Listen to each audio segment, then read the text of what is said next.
Hello दोस्तों, आज हम एक ऐसी किताब की बात करने जा रहे हैं जो न सिर्फ आपके ट्रेडिंग के तरीके को बदल सकती है, बल्कि आपकी सोच, आपकी भावनाओं और आपकी जिंदगी की दिशा को भी एक नई समझ दे सकती है। The discipline trader bye mark Douglas. अगर आप ट्रेडिंग करते हैं या करने का सपना देखते हैं, तो ये किताब सिर्फ आपके लिए नहीं, बल्कि आपके अंदर छिपे उस व्यक्ति के लिए है जो हर दिन खुद से लड़ता है, डर से, लालच से, नुकसान के डर से और उस उम्मीद से जो हर बार टूटने के बाद भी फिर से जाग जाती है। डगलस इस किताब में सिर्फ ट्रेडिंग की तकनीक की बात नहीं करते, वो तो आपके मन की बात करते हैं। वो बताते हैं कि हम मार्केट में हारते नहीं हैं क्योंकि हमारा सिस्टम गलत है, हम हारते हैं क्योंकि हमारी सोच में डिसिप्लिन नहीं है। हम हर बार सोचते हैं कि अगली बार गलती नहीं करेंगे, लेकिन फिर वही डर, वही जल्दबाजी, वही लालच हमें घेर लेता है। ये किताब हमें दिखाती है कि असली युद्ध बाहर नहीं, हमारे भीतर चलता है, और जब तक हम अपने विचारों और भावनाओं को नहीं समझते, हम चाहे कितनी भी अच्छी स्ट्रैटेजी बना लें, हम कभी सच में जीत नहीं सकते। डगलस हमें यह सिखाते हैं कि मार्केट में पैसा कमाने के लिए पहले खुद को जीतना पड़ता है। ट्रेडिंग एक मानसिक खेल है जहां सिर्फ वही जीतता है जो शांत है, सजग है और अपने इमोशंस का मालिक है। तो चलिए इस किताब की गहराई में उतरते हैं और सीखते हैं कि एक सच्चा डिसिप्लिन ट्रेडर कैसे बनता है, क्योंकि हो सकता है यह किताब न सिर्फ आपके ट्रेडिंग करियर को बल्कि आपकी पूरी सोच को ही बदल दे। चैप्टर 1। मार्क डगलस अपनी इस किताब की शुरुआत एक सच्चाई से करते हैं जो बहुत कम लोग मानना चाहते हैं कि ट्रेडिंग में कामयाबी सिर्फ रणनीतियों से नहीं बल्कि मानसिक अनुशासन से आती है। पहले अध्याय में लेखक एक साधारण लेकिन बेहद गहरी बात पर रोशनी डालते हैं कि ट्रेडिंग करने के लिए हमें पहले खुद को समझना जरूरी है, मार्केट को नहीं। डगलस बताते हैं कि जब कोई इंसान पहली बार ट्रेडिंग शुरू करता है तो वो अपने चारों तरफ से उम्मीदें लेकर आता है। वो सोचता है कि थोड़े से तकनीकी ज्ञान और एक अच्छी रणनीति से वो पैसा कमाना शुरू कर देगा, लेकिन जल्द ही उसे महसूस होता है कि जितना आसान ट्रेडिंग बाहर से दिखती है, असल में उतनी ही मुश्किल है। इस अध्याय में लेखक बताते हैं कि ट्रेडिंग में असफलता की असली जड़ हमारे अंदर ही होती है। हमारे डर, लालच, उम्मीद, अहंकार और जल्दी पैसे कमाने की इच्छा। जब हम मार्केट में पैसे लगाते हैं तो हम दरअसल खुद की भावनाओं को दांव पर लगा रहे होते हैं। हर बार जब मार्केट हमारी उम्मीद के खिलाफ जाता है तो हम घबरा जाते हैं, गुस्से में आ जाते हैं या फिर हार मान लेते हैं। डगलस कहते हैं कि अधिकतर लोग ट्रेडिंग को एक गेम या एक जुआ समझते हैं, लेकिन ट्रेडिंग एक मानसिक युद्ध है जहां असली विरोधी कोई और नहीं बल्कि हम खुद होते हैं। हम अपने भीतर के डर और असुरक्षा से लड़ रहे होते हैं। एक बेहद दिलचस्प उदाहरण देते हुए लेखक बताते हैं कि जब एक नया ट्रेडर पहली बार मुनाफा कमाता है तो वो सोचता है कि उसने कोई जादू खोज लिया है, लेकिन यही सोच उसे अगली बार ज्यादा रिस्क लेने पर मजबूर करती है। वो सोचता है कि अगर पिछली बार काम कर गया तो अब भी करेगा, लेकिन मार्केट में कोई गारंटी नहीं होती, और जब उसका अगला ट्रेड फेल होता है तो वो हड़बड़ाहट में गलतियां करने लगता है। डगलस पहले अध्याय में ये भी बताते हैं कि ज्यादातर ट्रेडर्स के मन में ये झूठी धारणा होती है कि मार्केट पर उनका कंट्रोल है, लेकिन सच ये है कि मार्केट को कोई कंट्रोल नहीं कर सकता। हम सिर्फ अपने निर्णय, अपनी मानसिक स्थिति और अपनी रिस्पॉन्स पर कंट्रोल कर सकते हैं। इस अध्याय का सबसे अहम हिस्सा यह है कि लेखक हमें समझाते हैं, अगर आप एक प्रोफेशनल ट्रेडर बनना चाहते हैं तो आपको पहले अपने दिमाग को रीप्रोग्राम करना होगा। आपको यह स्वीकार करना होगा कि नुकसान ट्रेडिंग का हिस्सा है, और जब तक आप उसे बिना भावनाओं के स्वीकार नहीं करेंगे, तब तक आप सच में प्रॉफिट नहीं कमा सकते। डगलस हमें यह भी बताते हैं कि ट्रेडिंग एक ऐसा प्रोफेशन है जहां आपके बचपन से सीखे गए बहुत से सामाजिक नियम काम नहीं आते। यहां हार नहीं माननी चाहिए वाला एटीट्यूड आपको डुबा सकता है। कभी कभी हार मानकर बाहर निकल जाना ही सबसे समझदारी भरा कदम होता है। अब जरा सोचिए, अगर ट्रेडिंग में सबसे बड़ा दुश्मन हमारा खुद का दिमाग है, तो क्या आपने कभी अपने दिमाग को ट्रेडिंग के लिए ट्रेंड करने की कोशिश की है, या आप बस चार्ट्स और इंडिकेटर्स के पीछे भागते रहे हैं? सोचिएगा जरूर, क्योंकि अगला अध्याय इस सवाल का जवाब तलाशता है। चैप्टर 2। मार्क डगलस दूसरे अध्याय में हमें और गहराई से ये समझाते हैं कि ट्रेडिंग का असली संघर्ष बाहर नहीं बल्कि अंदर होता है। इस अध्याय का नाम ही है the lure and the dangers of trading, यानी ट्रेडिंग का आकर्षण और उसके खतरे। शुरुआत में लेखक बताते हैं कि क्यों लाखों लोग ट्रेडिंग की ओर खींचते हैं। ट्रेडिंग एक ऐसा माध्यम लगता है जहां आप फ्रीडम के साथ काम कर सकते हैं, ना कोई बॉस, ना टाइम की पाबंदी, और अगर सब सही गया तो एक क्लिक में पैसा बना सकते हैं। ये आजादी और जल्दी अमीर बनने का सपना ही अधिकतर लोगों को इस दुनिया में खींच लाता है। लेकिन डगलस यहां एक सच्ची लेकिन थोड़ी कड़वी बात बताते हैं कि ट्रेडिंग में सबसे ज्यादा नुकसान उन्हीं लोगों को होता है जो इसे आसान समझते हैं। डगलस समझाते हैं कि एक नई दुनिया में कदम रखने से पहले हमें ये जानना चाहिए कि वो दुनिया कैसे चलती है। ट्रेडिंग एक ऐसी दुनिया है जो आपकी मन स्थिति को शीशे की तरह उजागर कर देती है। अगर आप अधीर हैं तो ट्रेडिंग आपको लगातार जल्दबाजी में गलत फैसले लेने पर मजबूर करेगी। अगर आप लालची हैं तो ये लालच आपको हर बार ज्यादा रिस्क लेने के लिए उकसाएगा। अगर आप डरपोक हैं तो आप सही मौके होते हुए भी ट्रेड नहीं ले पाएंगे। और अगर आप हार के डर से भागते हैं तो छोटी हार को भी बड़ा नुकसान बना देंगे। लेखक बताते हैं कि ट्रेडिंग का ये खेल असल में एक मानसिक दर्पण है। इसमें आपकी सोच, आपकी मान्यताएं और आपके आत्म संवाद सब सामने आते हैं। मार्केट आपको मजबूर करता है कि आप अपने मन की गहराइयों में झांकें और समझें कि आप किस कारण से प्रतिक्रिया कर रहे हैं। इस अध्याय में डगलस ये चेतावनी भी देते हैं कि ट्रेडिंग का आकर्षण इतना जोरदार होता है कि ये आपको बिना तैयारी के, बिना मानसिक अनुशासन के ही कूद जाने के लिए उकसा सकता है। ये वही लोग होते हैं जो पहले कुछ ट्रेड में मुनाफा कमाते हैं और फिर खुद को जीनियस समझ बैठते हैं। लेकिन जैसे ही मार्केट अपना रंग बदलता है, वही ट्रेडर्स अचानक डर, गुस्से और निराशा में फंस जाते हैं। लेखक ये भी कहते हैं कि ट्रेडिंग की सबसे खतरनाक बात यह है कि यहां पर असीम संभावनाओं का भ्रम होता है। हर समय कुछ भी हो सकता है और ये कुछ भी का एहसास ही ट्रेडर के अंदर अस्थिरता पैदा करता है। लेकिन यही समय होता है जब आपको स्थिर रहना है, क्योंकि मार्केट का नेचर ही अनिश्चितता है। और अगर आपने उस अनिश्चितता को स्वीकार नहीं किया तो आपका दिमाग हमेशा यकीन ढूंढता रहेगा, जो ट्रेडिंग में सबसे बड़ी भूल है। डगलस अंत में इस अध्याय के माध्यम से हमें सिखाते हैं कि ट्रेडिंग को लेकर हमारे अंदर जो फैंटेसी और रोमांच है, वो अगर कंट्रोल में न हो तो हमें बर्बाद कर सकता है। ट्रेडिंग में प्रवेश करने से पहले हमें उस भ्रम से बाहर आना होगा कि ये कोई आसान या ग्लैमर भरा प्रोफेशन है। यहां हर कदम पर आपकी भावनाएं आपकी परीक्षा लेंगी, और अगर आप मानसिक रूप से तैयार नहीं हैं तो आपकी सबसे बड़ी कमजोरी ही आपको सबसे बड़ा नुकसान दे सकती है। अब एक सवाल जो आपको सोचने पर मजबूर करेगा, आपने ट्रेडिंग को एक प्रोफेशन की तरह अपनाया है या एक एक्साइटिंग जुआ समझकर खेल रहे हैं? क्या आपने वाकई खुद को तैयार किया है मार्केट की अनिश्चितता के साथ तालमेल बैठाने के लिए, या अभी भी आप पैसा जल्दी बनाओ वाले भ्रम में हैं? क्योंकि ये सवाल आपके ट्रेडिंग फ्यूचर का रुख तय कर सकते हैं। चैप्टर 3, मार्क डगलस तीसरे अध्याय में एक ऐसे विषय पर बात करते हैं जो ट्रेडिंग की सफलता का केंद्र है, अनिश्चितता और हमारे अंदर का विश्वास प्रणाली। इस अध्याय में लेखक यह दिखाते हैं कि हमारी सोच, हमारे पूर्व अनुभव और बचपन से बनी धारणाएं किस तरह हमारे ट्रेडिंग निर्णयों को प्रभावित करती हैं और अक्सर गलत दिशा में ले जाती हैं। डगलस बताते हैं कि इंसान बचपन से ही एक संरचित और नियंत्रित वातावरण में जीता है। हमें सिखाया जाता है कि सही क्या है और गलत क्या है, किस काम का कैसा परिणाम आएगा, और अगर हम किसी विशेष दिशा में मेहनत करें तो हमें अपेक्षित फल मिलेगा। ये सब सामाजिक नियम और अनुभव हमारी बिलीफ सिस्टम को तैयार करते हैं। लेकिन समस्या तब आती है जब हम इस नियंत्रित सोच को लेकर ट्रेडिंग जैसी अनियंत्रित और अप्रत्याशित दुनिया में उतरते हैं। ट्रेडिंग में कोई निश्चितता नहीं होती।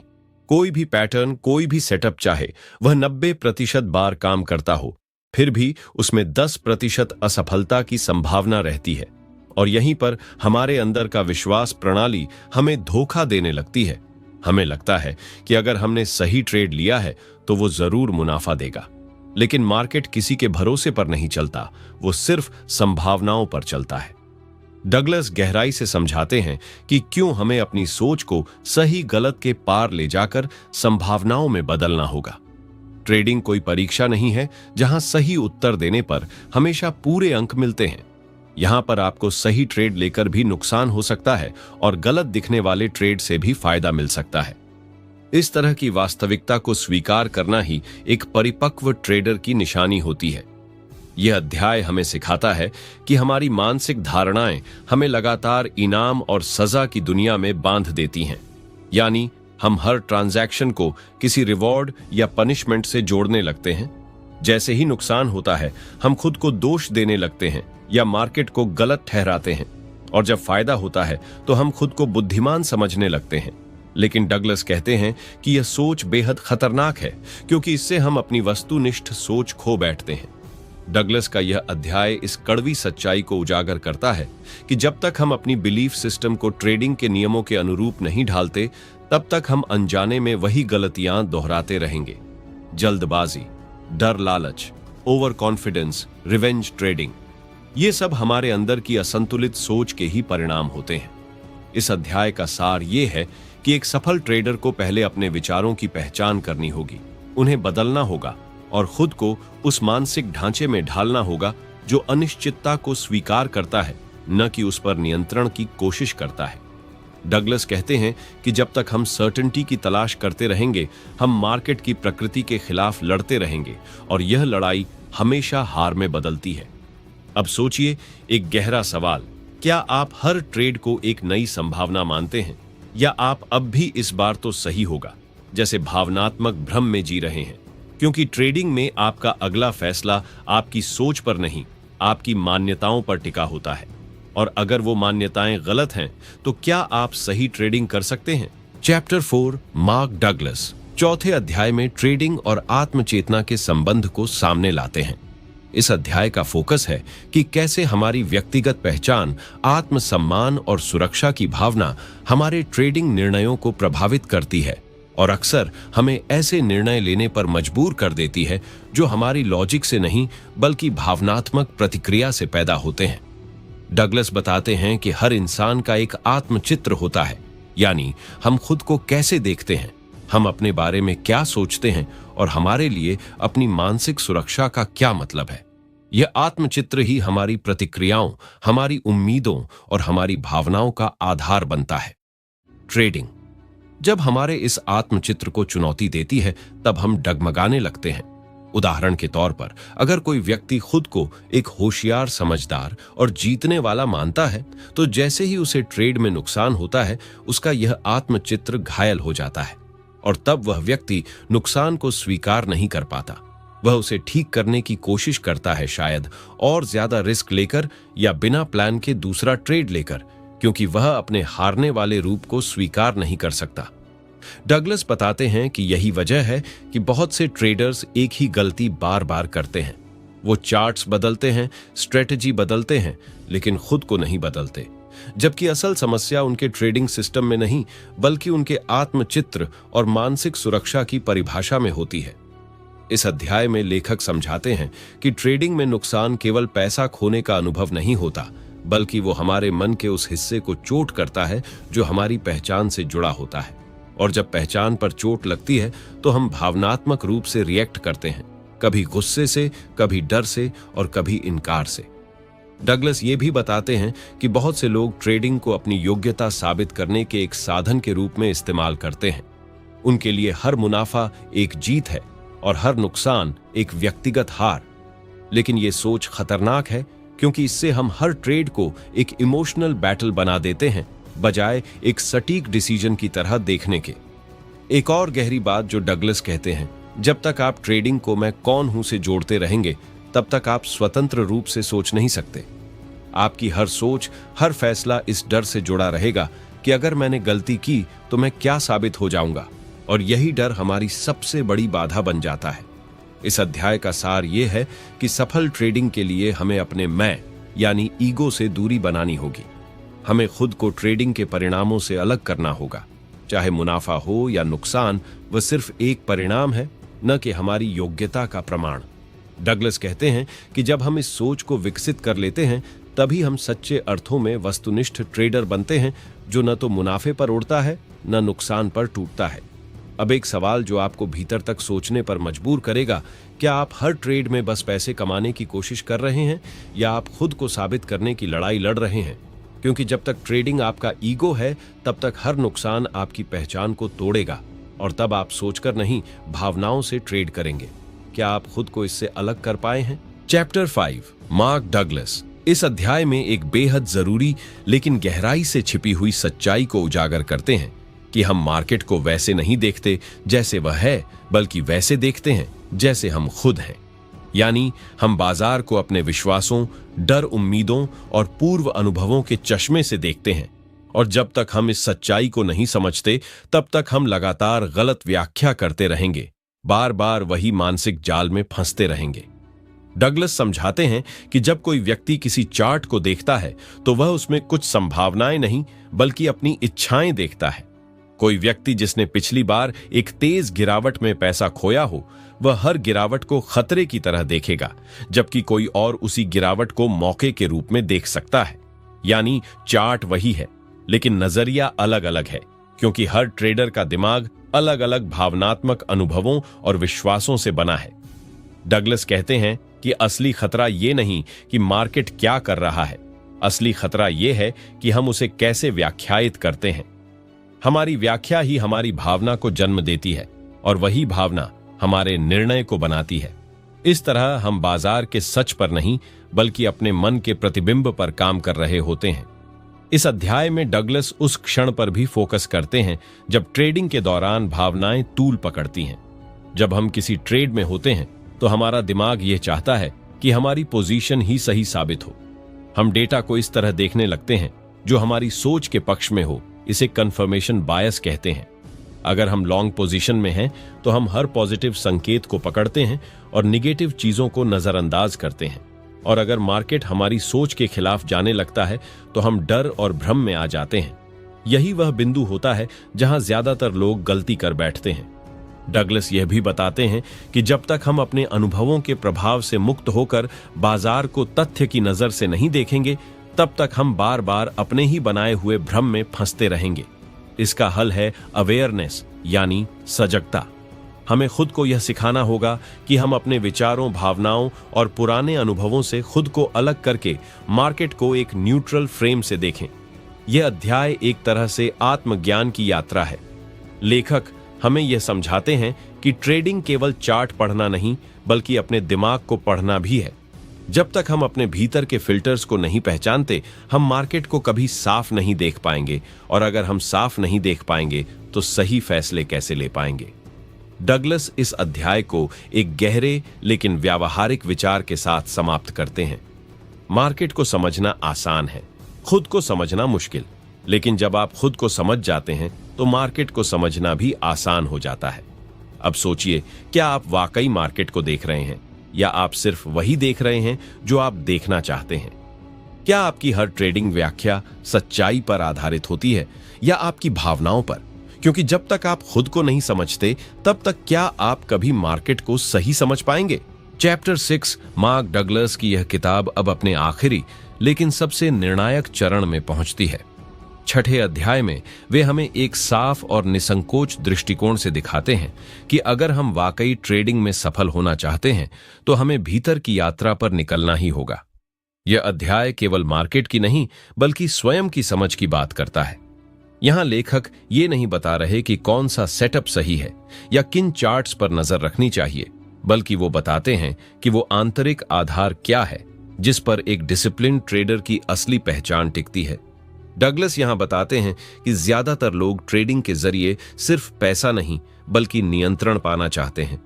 हम मार्केट को काबू करना चाहते हैं, उसे अपनी सोच के अनुसार चलाना चाहते हैं। लेकिन यह सोच ही हमारी सबसे बड़ी भूल है, क्योंकि मार्केट ना तो आपकी भावनाओं को जानता है, ना ही आपकी उम्मीदों को। यह एक ऐसी जगह है जहां हर व्यक्ति कुछ न कुछ हासिल करने की कोशिश में लगा है, और जब आप उस जगह पर बिना तैयारी, बिना आत्म जागरूकता के उतरते हैं तो मार्केट आपको आईना दिखा देता है। डगलस समझाते हैं कि अगर आप सच में चाहते हैं कि मार्केट में आपकी जगह बने, तो आपको अपनी भावनाओं से ऊपर उठना होगा। डर, लालच, ईगो, उम्मीद, ये सब आपको कमजोर बनाते हैं जब तक आप इन्हें पहचानते नहीं। एक बार आप इन्हें समझ लेते हैं और खुद को उनसे अलग करना सीख लेते हैं, तभी आप मार्केट की अनिश्चितता में भी स्थिर और शांत रह पाते हैं।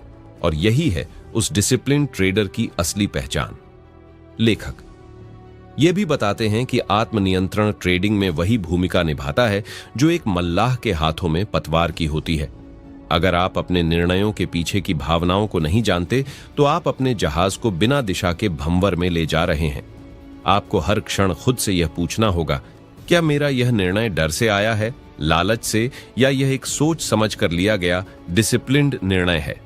डगलस के अनुसार यह संभव नहीं है कि हम हमेशा सही ट्रेड लें, लेकिन यह जरूर संभव है कि हम हर बार सही मानसिकता से ट्रेड लें, और यही मानसिकता ही सफलता का असली बीज है। जब आप अपने निर्णयों की जिम्मेदारी लेते हैं, जब आप अपने हर परिणाम को आत्म अवलोकन के लिए इस्तेमाल करते हैं, तब आप ट्रेडिंग के साथ साथ अपने जीवन में भी बेहतर बनते हैं। अब बात करते हैं उस सीख की जो इस किताब के हर शब्द में छिपी है कि ट्रेडिंग केवल पैसे का खेल नहीं है, यह एक आत्म विकास की प्रयोगशाला है। यहां हर भाव, हर डर, हर असुरक्षा, हर लालच सब आपके सामने आता है, और अगर आपने इनका सामना करना सीख लिया तो आप न सिर्फ एक बेहतर ट्रेडर बनते हैं, बल्कि एक मजबूत और स्पष्ट सोच रखने वाले इंसान भी बन जाते हैं। अब जब आप इस किताब के अंतिम पन्ने तक पहुंचे हैं, तो यह समय है कि आप सिर्फ पढ़े नहीं, बल्कि इस ज्ञान को जिया भी जाए। अपनी सोच को बदलें, अपनी भावनाओं को पहचानें, अपने निर्णयों में सच्चाई और स्थिरता लाएं, और सबसे जरूरी बात, मार्केट से मत लड़िए, बल्कि उसे समझिए, स्वीकार कीजिए और खुद को उसके अनुसार ढालिए। अब अंतिम प्रश्न जो आपको स्वयं के भीतर झांकने पर मजबूर करेगा, क्या आप मार्केट को जीतना चाहते हैं या खुद को? क्योंकि जिसने खुद को जीत लिया, उसके लिए मार्केट सिर्फ एक माध्यम बन जाता है। आत्मविकास का, आत्मनियंत्रण का और जीवन में ऊंचाइयों तक पहुंचने का कुछ सुझाव जो आपकी जीवन यात्रा को सफल बना सकते हैं। हर दिन कुछ मिनट अकेले बैठकर अपनी सोच और भावनाओं का विश्लेषण करें। विशेषकर ट्रेडिंग के बाद, जब तक आप अपने डर और लालच को समझ नहीं लेते, तब तक पैसा कमाना आपके लिए स्थायी नहीं हो सकता। अपने ट्रेडिंग निर्णयों को एक लॉग में लिखें। यह आपके मन के पैटर्न को उजागर करेगा। खुद को एक बेहतर इंसान बनाने की प्रक्रिया में जुट जाइए, क्योंकि एक बेहतर इंसान ही एक बेहतर ट्रेडर बन सकता है। क्योंकि ट्रेडिंग केवल चार्ट्स का खेल नहीं, यह आपकी सोच, धैर्य और आत्म जागरूकता की परीक्षा है। और जब आप इन तीनों में जीत जाते हैं, तो बाजार भी आपको हरा नहीं सकता।